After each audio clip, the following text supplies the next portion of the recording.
Kemiling kepada Bapak Andi Dharma Putra SSTP MIP dipersilakan. Assalamualaikum warahmatullahi wabarakatuh. Waalaikumsalam warahmatullahi wabarakatuh. Kami pun yang terhormat Kepala Kantor Urusan Agama atau yang mewakili Bapak Sutisno, yang saya hormati Ketua beserta anggota dari KTM Kecamatan Kemiling, yang saya hormati seluruh pengurus masjid sekecamatan Kemiling, khusus pengurus masjid Tauhidul Iman Jaya Kecamatan Kemiling, yang saya hormati di sini ada Bapak Lurah Pinang Jaya serta seluruh pamongnya, kepala lingkungan RT dan juga Linmas, serta para jamaah bapak-bapak yang hadir pada sore hari ini. Pertama-tama mari kita panjatkan puja dan puji syukur atas kehadirat rahmat Allah Subhanahu wa taala. Berkat nikmat karunia-Nya kita masih diberikan nikmat sehat iman dan Islam, sehingga kita semua dapat hadir pada sore hari ini dalam rangka kegiatan Safari Ramadan FKTM yang ada di Kecamatan Kemiling. Salawat serta salam tidak lupa kita sampaikan kepada junjungan kita Nabi besar Muhammad SAW beserta sahabat, keluarga, dan kita para pengikutnya yang insyaallah mendapat sahabat di akhir. Amin. Dalam kesempatan sore hari ini saya mengucapkan terima kasih kepada segenap pengurus dari Masjid Thoriq Beribaad karena telah bersedianya kami berkunjung dari FKTM ke Masjid Thoriq Beribaad ini. Semoga dapat menjadi amal ibadah dari segenap pengurus Masjid Thoriq Beribaad. Dalam kesempatan pada sore ini, alhamdulillah kita semua masih diberikan kesehatan semua sehingga dapat hadir dalam rangka silaturahmi kita antara KUA, pemerintah Kota Bandar Lampung, dan seluruh jamaah yang ada di Kecamatan Kemiling dalam wadah FKTM. Dalam kegiatan ini sebagai silaturahmi kita di bidang keagamaan, alhamdulillah kegiatan keagamaan kita setelah berjalan dengan baik, di mana minggu kemarin kita juga telah menyalurkan uang peringatan syukuran ya di seluruh masjid, khususnya yang ada di Kecamatan Kemiling, sehingga kegiatan Nuzul Quran dapat berjalan di seluruh masjid di Kota Bandar Lampung, khususnya di Kecamatan Kemiling ini. Dalam kesempatan sore hari ini ada beberapa hal yang ingin sedikit saya sampaikan. Yang pertama itu mengenai himbauan dari Wali Kota kita Bandar Lampung, Bunda Eva, dalam melaksanakan mudik Lebaran. Ini saya harap dapat terlaksana dengan baik, keamanan dan ketertiban wilayah masing-masing. Himbauan dari beliau agar setiap warga yang mudik harap segera melapor ke RT setempat, dan saya selaku camat juga telah menghimbau kepada seluruh RT agar dapat memantau wilayah masing-masing tetangganya yang sedang mudik. Karena apa? Di kegiatan menjelang Ramadan ini mungkin ada hal-hal kriminal seperti pencurian dan lain sebagainya yang harus kita antisipasi. Selain pencurian juga gangguan keamanan listrik dan lain sebagainya itu juga sangat penting, menghindari kebakaran dan lain sebagainya. Diharapkan warga masyarakat jika melapor ke RT minimal rumahnya ada yang memperhatikan. Jadi seandainya ada hal-hal yang mencurigakan, RT setempat dapat melakukan pengawasan RT dan Linmas, karena kita di Kota Bandar Lampung ini satu RT itu sudah ada satu Linmasnya masing-masing yang menjaga wilayahnya masing-masing. Saya sangat berharap kegiatan Ramadan mulai dan mudik dapat berjalan dengan baik, menghindari kegiatan-kegiatan hal-hal yang tidak kita inginkan. Kenapa? Banyak kriminal itu terjadi karena mungkin ada kesempatan dan lain sebagainya. Seperti yang marak terjadi ini juga meteran PDAM. Nah, ini meteran PDAM ini sering sekali keluhan masyarakat juga sering terjadi pencurian meteran PDAM. Saya juga heran gitu, meteran saja PDAM aja sampai dicuri seperti itu, apalagi hal-hal yang lain sebagainya. Nah, ini yang menjadi patut antisipasi kita mulai kegiatan-kegiatan yang ada di wilayah masing-masing. Lalu yang ingin saya sampaikan juga tidak kalah pentingnya itu adalah kita semua jangan sampai termakan atau berita-berita hoax yang belum benar kebenarannya. Jadi saya sangat berharap melalui media-media sosial sebelum bapak-bapak semua men-share hal-hal yang mungkin dikiranya baik, alangkah lebih baiknya mencari tahu terlebih dahulu kebenaran beritanya itu. Karena alangkah disayangkan jika hal baik yang kita share rupanya itu adalah sebuah hal yang tidak benar. Nah, ini juga dapat menimbulkan fitnah dan juga kita sebagai yang share juga ikut meramaikan hal hoax yang tidak benar. Nah, ini yang saya sangat harapkan kita semua dalam nge-share hal-hal informasi dan lain sebagainya harus mencari tahu dulu kebenaran informasi-informasi itu tersebut. Jangan sampai hal yang tidak jelas informasinya, dari siapa sumbernya dan lain sebagainya, yang menurut kita baik kita share-share sementara itu tidak benar informasi tersebut. Mungkin tidak banyak yang saya sampaikan, lebih dan kurangnya saya maaf. Semoga ke depan kita semua masih diberikan kesehatan, kemudahan dapat bersilaturahmi di kegiatan MKTM yang akan datang. Mungkin demikian saja yang dapat saya sampaikan. Lebih dan kurangnya saya mohon maaf. Kepada Allah Subhanahu wa ta'ala. Wassalamualaikum warahmatullahi wabarakatuh. Waalaikumsalam warahmatullahi wabarakatuh. Terima kasih kami sampaikan kepada Bapak Camat Kecamatan Kemiling yang sudah menyampaikan sambutannya. Untuk acara yang selanjutnya, tausiah agama.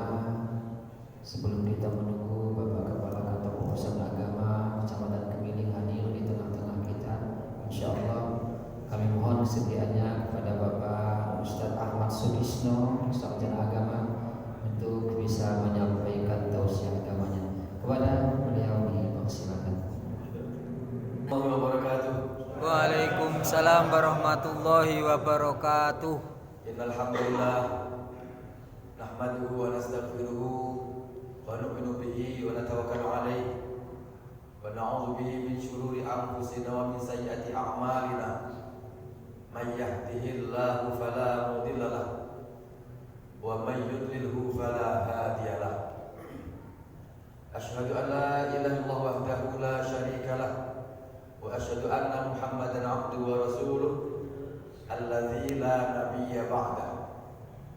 Sallallahu alaihi wa alihi wa ashabihi ajma'in.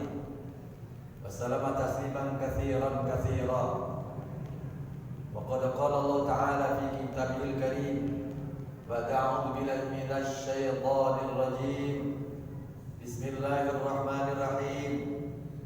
Ya ayyuhalladzina amanu kutiba alaikumus syiyam kama kutiba 'alal ladzina min qablikum la'allakum tattaquna ayyaman ma'dudat. Wa qala aidan syahrul ramadhan alladzi unzila fihi al-Qur'an hudan lin-nasi wa bayyinatin minal huda wal furqan. Wa qala Nabi sallallahu alaihi wasallam man qama ramadhana imanan wa ihtisaban ghufira lahu ma taqaddama min dhanbihi. Wa kama qala Rasulullah sallallahu alaihi wasallam. Sadaqal mazim wa balagha rasul karim wa nahnu ala dzalika minasyaitin wasyakirin walhamdulillahi rabbil alamin. Bapak Camat yang muliakan, Bapak Lurah yang kami hormati, Bapak Ketua Masjid Thoriqul Ibad yang kami muliakan, segenap para alim ulama, tokoh agama, tokoh masyarakat, hadirin yang sama-sama mengharapkan rahmat dari Allah Subhanahu wa taala. Harapan saya semoga saya cukup dengan mukadimah. Lewat telepon tadi sudah di jalan. Alhamdulillah. Semoga beliau segera hadir sehingga saya sempat selesai nanti. Ini mukadimah aja Pak ya, pengantar sebelum beliau datang. Nah, tapi perlu tawajuh juga ya. Bapak ini Allah SWT, alhamdulillah bersyukur kita kepada Allah dijumpakan dengan bulan Ramadan. Bahkan gak lama lagi Ramadan akan meninggalkan kita. Kita duluan atau Ramadan duluan yang meninggalkan, kita gak tahu. Idza jaa ajaluhum la yastakhiruna sa'atan wa la yastaqdimun. Kalau ajal sudah datang maka gak bisa dimajukan, gak bisa diundurkan. Hadirin yang dimuliakan Allah, maka ini mesti harus kita yakin lagi. Maka perkara keyakinan, perkara iman dan perkara terpenting. Sehingga ulama katakan kalau kita beriman kepada Allah Subhanahu wa taala, sekalipun seumur hidup kita maksiat, tapi yakin bahwa tidak ada berhak disembah kecuali Allah dan baginda Muhammad sallallahu alaihi wasallam Allah, mati kok cuma bekal itu. Tapi yakin dalam hati beliau gak sempat beribadah, gak sempat berbuat baik, masih ada harapan masuk dalam surganya Allah Subhanahu wa taala. Sebaliknya sebaik apapun kita buat amal, mungkin hari-hari kita senyum pada orang lain, bersedekah, berbuat baik, nolong orang lain, apalagi pokoknya kebaikan-kebaikan tumpah pada dia, tapi ternyata dia gak ada iman, gak ada keyakinan kepada kalimat la ilaha illallah, maka ini amalnya menjadi haba'an mansura, seperti debu yang bertebaran saja, gak ada gunanya sama sekali. Hadirin bahagia, sehingga sampaikan pentingnya perkara iman ini. Walaupun mohon maaf, mungkin orang tua kita atau saudara kandung kita atau tetangga kita atau orang yang kita cintai sekalipun, tetapi dia gak ada iman, maka kita haram untuk mendoakannya, dilarang mendoakan. Ini karena pentingnya perkara iman, perkara keyakinan. Karena Allah gak ridho, Allah gak ridho lagi kalau di atas bumi ini tidak ada orang beriman kepada Allah SWT. Maka perkara keyakinan adalah perkara yang paling penting di atas segala-galanya. Hadirin bahagia, maka dikisahkan dalam kitab Riyadhus Shalihin kan, ada orang yang sudah membunuh 99 orang. Dia mau tobat, ulama sampaikan dia ketemu dengan orang ahli ibadah. Orang ahli ibadah katanya kan ibadah, nggak paham dengan perkara ketauhidannya, dia nggak dalam. Kemudian maka dijawabnya, dia menyampaikan, wahai Tuhan, saya sudah membunuh 99 orang. Apakah kalau saya tobat diterima tobat saya? Apa kata ibadah? Kayaknya nggak mungkin ini. Apakah sehingga apa dia berbuatnya? Sehingga orang yang mau tobat tadi dia membunuh yang ke-100 kalinya. Terima dia. Maka setelah itu ketemu dia jalan lagi, ketemu dengan ahli hikmah. Saya ketemu ahli hikmah, dia bertanya, wahai fulan, wahai Allah, saya sudah membunuh 100 orang. Saya mau niat taubat. Apakah taubat saya diterima? Jadi bahagia, maka Allah harus kasih istilahnya inspirasi atau ilham. Taubatnya akan diterima, tapi punya syarat. Apa syaratnya? Kamu harus hijrah, harus pindah daripada kampung ini. Hati bahagia, maka niat dia ternyata dia niat hijrah, kemudian setelah itu berangkatlah hijrah dia. Ternyata di tengah jalan ini fulan yang mau tobat meninggal dunia, dicabut nyawanya oleh Allah SWT. Tadi baru niat taubat, baru ingin taubat untuk tidak maksiat lagi, ternyata meninggal dunia di tengah jalan. Maka berebutlah antara malaikat rahmat dan malaikat azab. Maka karena berdebatnya malaikat rahmat dan malaikat azab tadi, sehingga datanglah malaikat Jibril alaihissalam. Malaikat Jibril akhirnya merintahkan antara dua malaikat tadi untuk mengukur perjalanan yang sudah ditempuhnya. Kalau terjadi perjalanan lebih jauh, untuk ditempuh yang ditempuh dan lebih jauh, maka dia bagian daripada malaikat rahmat untuk masuk surga Allah Taala. Kalau perjalanannya belum lebih jauh dari yang ditempuh, maknanya kurang dari perkiraan, maka akan menjadi rezekinya malaikat azab. Tapi bagian maka setelah diukur ternyata lebih sejengkal lagi. Baru sejengkal maka diputuskan malaikat Jibril alaihissalam. Ternyata ini miliknya malaikat rahmat. Baru bertaubat belum ada amal solehnya, ini sudah menjadi bagian daripada malaikat rahmat. Maknanya dia akan masuk dalam surga Allah Subhanahu Wa Taala.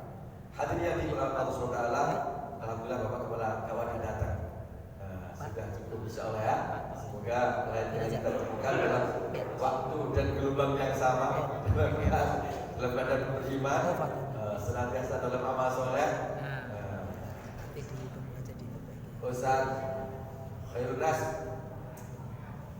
Pak Kepala dipanggil. Ustaz, udah mungkin lagi hadirin bahagia. Ini pentingnya iman, pentingnya keyakinan. Maka kan kita nggak boleh ragu-ragu.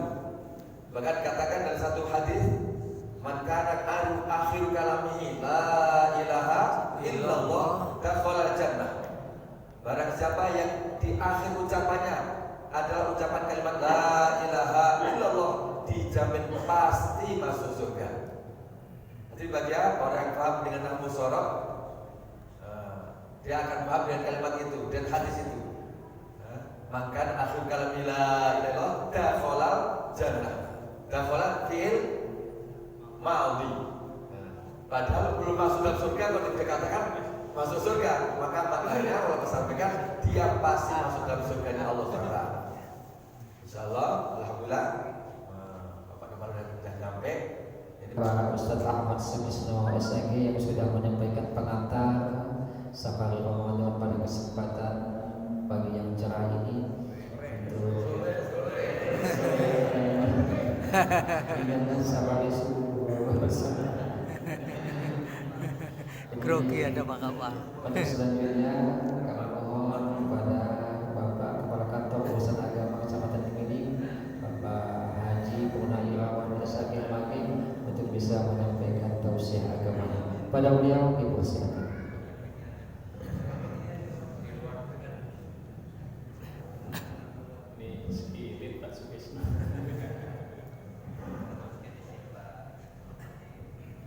Bismillahirrahmanirrahim. Assalamualaikum warahmatullahi wabarakatuh. Waalaikumsalam warahmatullahi wabarakatuh. Alhamdulillah wa syukrulillah wa nikmatillah wa la quwwata illa billah. Asyhadu an la ilaha illallah wa asyhadu anna Muhammadar Rasulullah. Allahumma shalli ala sayyidina Muhammad wa ala ali sayyidina Muhammad. Qala Allah ta'ala fil ayatil karim, wal 'asri innal insana lafi khusri illa alladziina aamanu wa 'amilus shalihati wa tawassaw bil haqq wa tawassaw bis sabr. Sadaqallahul 'azim.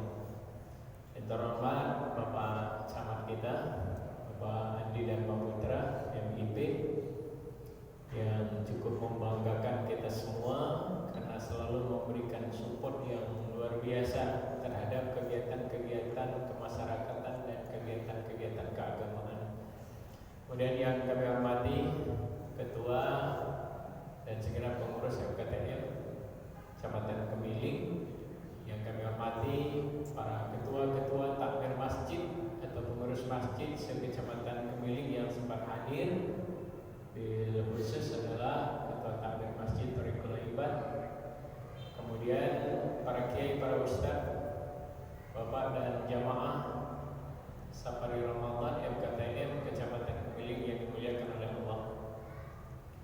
Mohon maaf tadi mau WA Pak Camat agak keburu tadi ada kegiatan bersama FKUB dengan Bu Wali, tapi ternyata karena Bu Wali masih ada kegiatan lain, tadi beliau minta supaya dimajukan, kemudian beliau langsung ke kegiatan buka bersama PWNU di Teluk Betung. Bapak dan saudara-saudara sekalian, rasanya di tanggal 22 Ramadan ini bagi kita yang mungkin menikmati, mensyukuri dan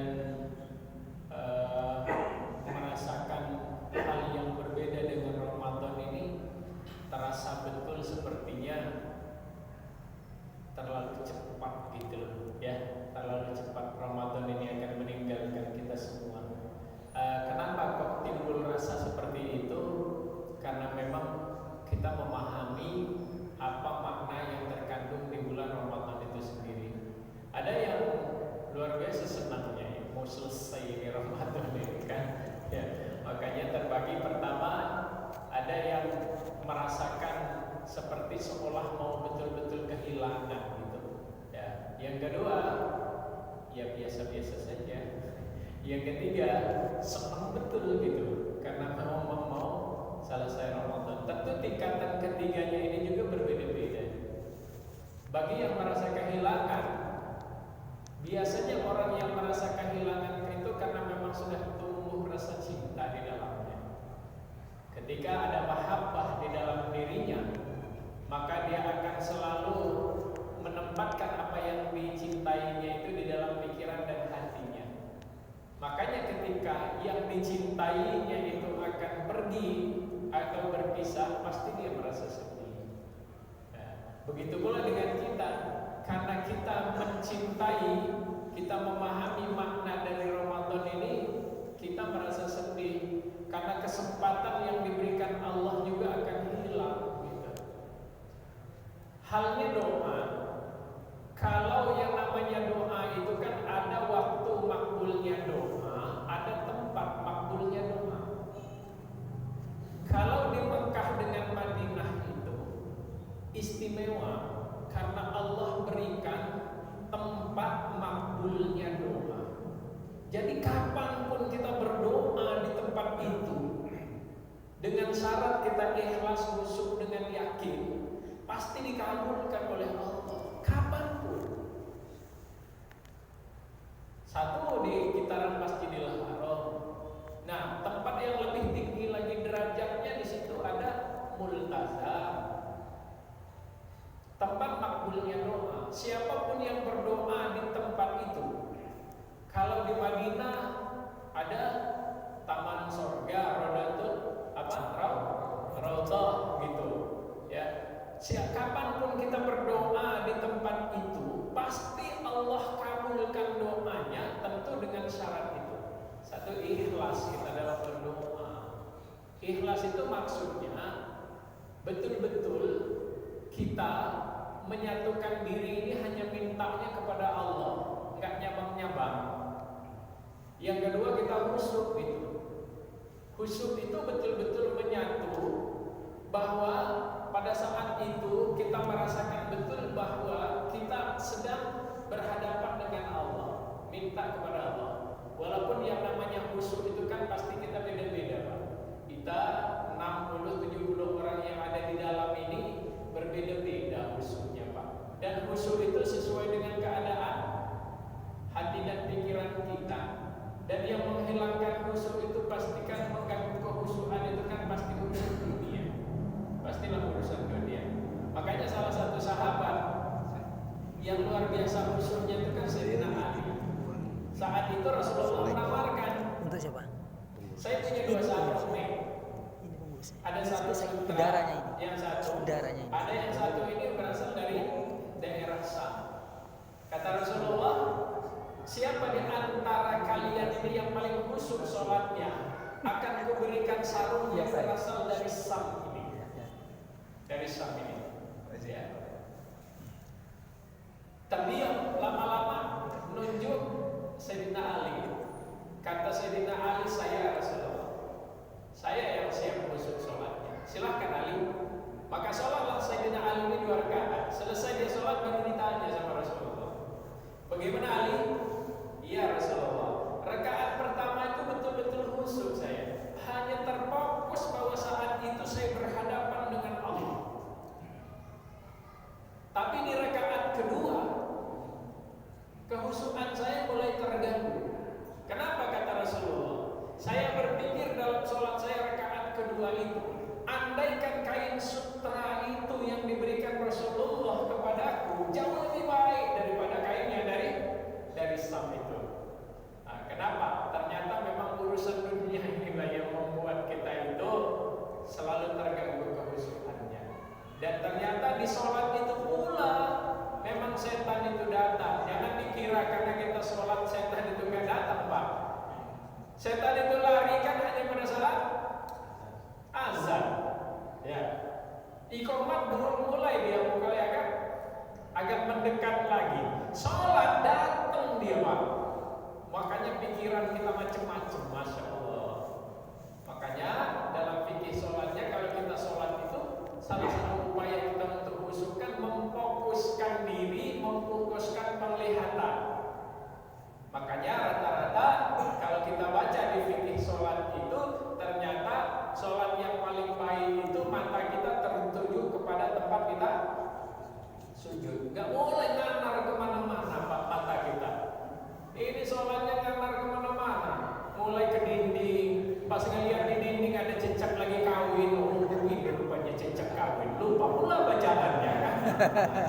Makanya harus fokus gitu, harus fokus. Di sholat itulah tempatnya setan datang. Salah seorang umatnya, salah satu jamaahnya Abu Hanifah datang, Imam Ahmad. Tuan, kenapa saya kehilangan duit? Kenapa? Lupa saya taruhnya. Lah kenapa datang ke saya? Kata Imam Abu Hanifah, loh, Tuhan kan doanya makbul. Saya minta Tuhan berdoa supaya duit saya ini cepat ketemu. Sudah, kata Imam Abu Hanifah. Kalau gitu, nanti malam kamu bangun sholat. Lah cuma itu, iya. Nah, betul. Tengah malam dia bangun sholat, ya. Pas lagi sholatnya itu ingat dia, oh rupanya duit itu kusimpan di bawah itu, kugali dalam tanah. Besok datang dia ke Imam Abu Hanifah, Tuan, alhamdulillah sudah ketemu duitnya, ya. Tapi yang jadi masalahnya katanya, kenapa Tuhan nyuruh saya sholat, bukan didoakan? Apa kata Imam Abu Hanifah? Sengaja engkau kusuruh sholat biar kau tahu, karena saat sholat itulah setan itu akan mengganggu kehusukanmu. Betul kan sholatmu nggak khusyuk? Kamu diingatkan di mana tempat duitmu itu ditaruh. Jadi ternyata memang khusyuk itu butuh perjuangan. Tapi salah satu sahabat yang paling khusyuk juga kan Sayyidina Ali. Pada saat dia kena anak panah di punggungnya ini akan dicabut oleh para sahabat. Apa kata Sayyidina Ali? Tunggu, jangan dicabut dulu, tunggu saya sholat dulu. Pada saat dia sholat, dicabutlah anak panah itu. Selesai sholat nanya dia, sudah dicabut belum? Allahu Akbar. Saking khusyuknya, tak terasa urusan yang namanya sakit itu karena menyatu kepada Allah. Nah, ternyata doa itu memang butuh fokus, butuh khusyuk. Yang ketiga butuh yakin. Yakin ini berat Pak. Kenapa kok yakin ini berat Pak? Karena menyangkut dengan perkataan dan perbuatan kita. Makanya kadang-kadang kita lebih yakin dengan doanya Ustaz, dengan doa kita. Kenapa? Kalau kita tahu sendiri kelakuan kita itu Pak. Mana mau doanya mau makbul, orang tadi bohong aja kerjaannya gitu. Nah, ya kadang tahu kecuali kita sendiri. Makanya nggak yakin kita doa. Makanya ternyata perbuatan itu ikut menentukan. Nah, begitulah doa. Nah, masalahnya kalau kita di Indonesia nggak ada tempat yang paling makbul, nggak ada. Makanya karena kita nggak punya tempat khusus makbulin doa itu, makbulnya doa itu, Allah kasihlah dengan rahman rahimnya kita jalan keluar, tidak tempat doa, tapi Allah kirim waktu makbulnya doa. Gitu. Di mana saja kita berdoa, ketika waktu-waktu itu, maka doa kita akan dikabulkan oleh Allah. Salah satunya ya setelah sholat fardu, sholat tahajud, sholat fajar, sholat duha, gitu Pak. Banyak sekali tempat-tempat atau waktu-waktu makbulnya doa itu. Cuma masalahnya kadang-kadang kita tak mampu memanfaatkan waktu-waktu itu. Yang tidak ada kata tawar luar biasa, sholat tahajud. Nah, di bulan Ramadan ini kita dilengkapi dengan sholat taraweh. Mau nangis darah pun kita kepengen sholat taraweh setelah Ramadan, gak sah Pak, gak ada ceritanya. Makanya Allah perintahkan, karena salah satu waktu makbulnya doa itu sholat sunnah, sholat tahajud, maka Allah kirimkan juga, jangan-jangan hambaku itu tidak semuanya nanti akan mampu bangun di tengah malam, maka diperintahkan kita melaksanakan sholat taraweh. Makanya rugi betul Pak kita kalau nggak sholat taraweh. Nah, ditambah kalau tengah malam kita bangun melaksanakan sholat tahajud. Nah, kenapa dengan Ramadan? Karena di Ramadan doa kita Allah menjamin pasti kukabulkan, pasti dikabulkan Allah doa kita. Masalahnya itu tadi, kita ikhlas, makanya kita merasa luar biasa. Ibadah kita dilipat gandakan bahkan beratus-ratus kali lipat. Ibadah sunnah kita sama dengan ibadah wajib kita hari biasa. Artinya ibadah sholat sunnah qobliyah ba'diyah kita itu setara nilainya. Setara nilainya, bukan hukumnya. Nilai pahalanya itu dengan sholat wajib kita pada hari-hari biasa. Kalau kita hitung-hitungan matematika, ketika kita jaga sholat rawatib, qobliyah ba'diyah, sholat sunnah yang lain, sudah seberapa sholat-sholat wajib kita yang bolong-bolong waktu itu, insya Allah bisa ketutupan.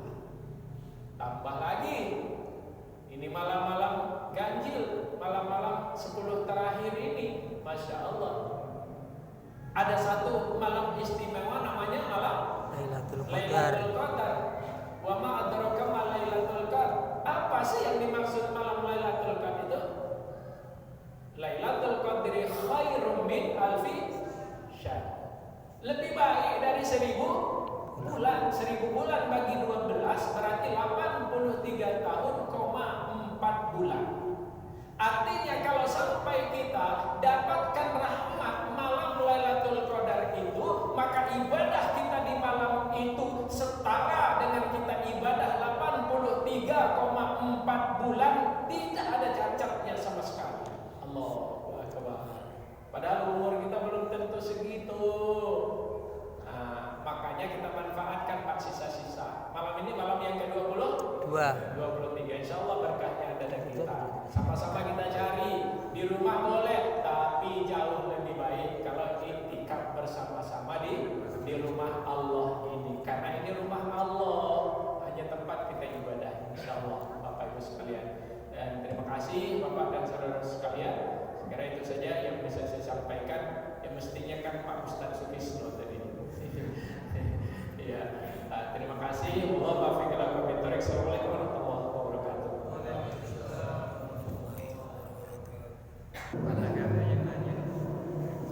Pada Ustaz Zainal Abidin dipersilakan.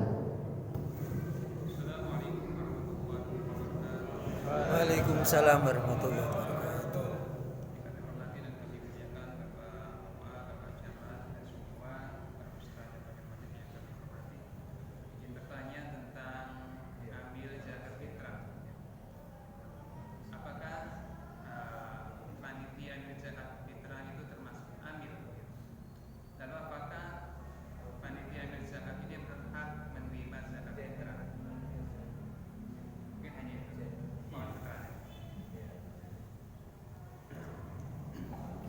Baik, jadi gini Pak, amil itu kan memang kalau dilihat di hukum asalnya, amil zakat itu kan memang ditunjuk oleh qadhi, ditunjuk oleh penguasa, ditunjuk oleh pemimpin, gitu loh Pak, amil itu. Namun dalam perkembangannya ternyata kan tidak bisa dikoordinir secara langsung. Contoh seperti kita, makanya di akhir-akhir ini timbullah ada namanya undang-undang zakat, Pak. Undang-undang zakat. Nah, di dalam undang-undang zakat itu mengatur bahwa amil-amil itu harus di-SK-kan oleh yang berwenang. Siapa yang berwenang itu?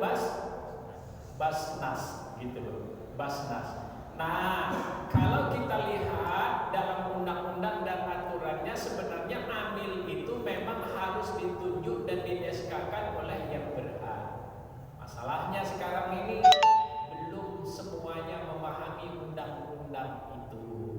Pertama, yang kedua, memang belum memahami sesungguhnya bagaimana pola pembagian dari Basnas itu yang sekian persen. Makanya dari tiap-tiap masjid itu tetap masih melaksanakan membentuk panitia pengumpulan zakat. Nah sekarang kalau ditanya panitia pengumpul zakat itu sama dengan amil atau tidak gitu. Sama dengan amil atau tidak gitu. Kalau dilihat dengan aturan fikihnya, kemudian undang-undang yang juga berdasarkan fikih, ketika belum di-SK-kan ya belum amil. Belum amil itu Pak.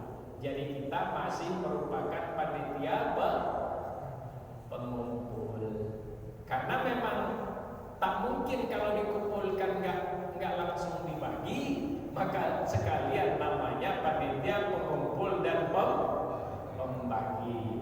Nah, jalan keluarnya adalah, makanya kemarin itu kita sampaikan segeralah ajukan itu supaya amil itu di-SK-kan sehingga tidak ada keraguan. Yang kedua, kalau belum ada, yang laksanakan saja sesuai dengan budaya kita yang sudah ada, tapi usahakan betul memang penunjukan panitia itu pertama memang orangnya amanah. Yang kedua, tunjuklah memang juga masyarakat memang yang berhak untuk menerima zakat itu juga gitu. Sehingga pada saat pembagian amil itu dapat, kalaupun mereka tidak dapat dari amilnya, tapi dapat dari mustahiknya adalah fakir dan miskin, atau juga ibnu sabil, orang-orang yang berjuang fisabilillah ya, berjuang mendakwahkan atau juga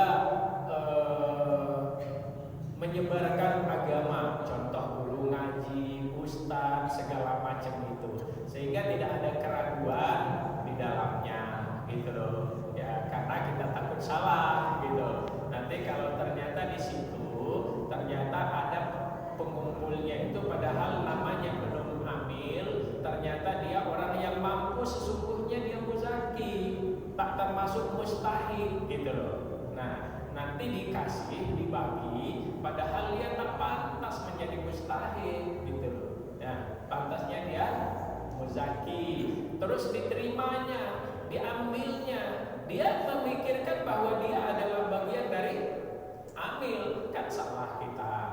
Makanya silahkan dikoordinasikan sedemikian rupa. Jadi sekali lagi kalau ditanya amil, amil itu adalah yang resmi ditunjuk oleh hakim atau penguasa, atau juga disesuaikan oleh badan resmi menurut undang-undang gitu, Ustaz ya.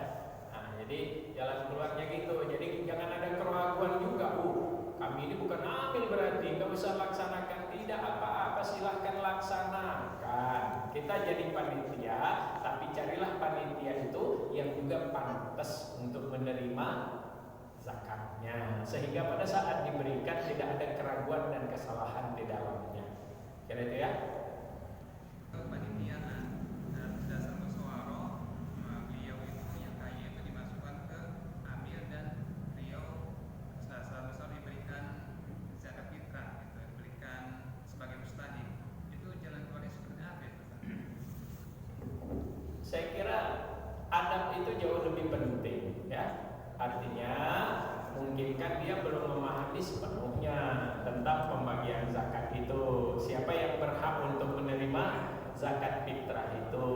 Saya kira kan diberikan penjelasan kepada beliau. Tidak apa-apa, walaupun memang ada orang kaya di dalamnya juga tidak apa-apa. Yang penting dia sudah paham gitu loh, bahwa karena dia muzaki dan kita belum amil resmi, maka sesungguhnya dia kurang berhak untuk dapat menerimanya. Jadi kalau dia ikut melaksanakan, insya Allah bagian dari ibadahnya, gitu ya, bagian dari pengabdiannya. Nah itu makanya harus dijelaskan itu, karena jangan sampai salah, gitu loh, sampai salah. Jadi ada komunikasi, dibangunlah komunikasi, jangan ucuk-ucuk dia dikeluarkan. Nanti kan tersinggung, makanya adab itu penting gitu.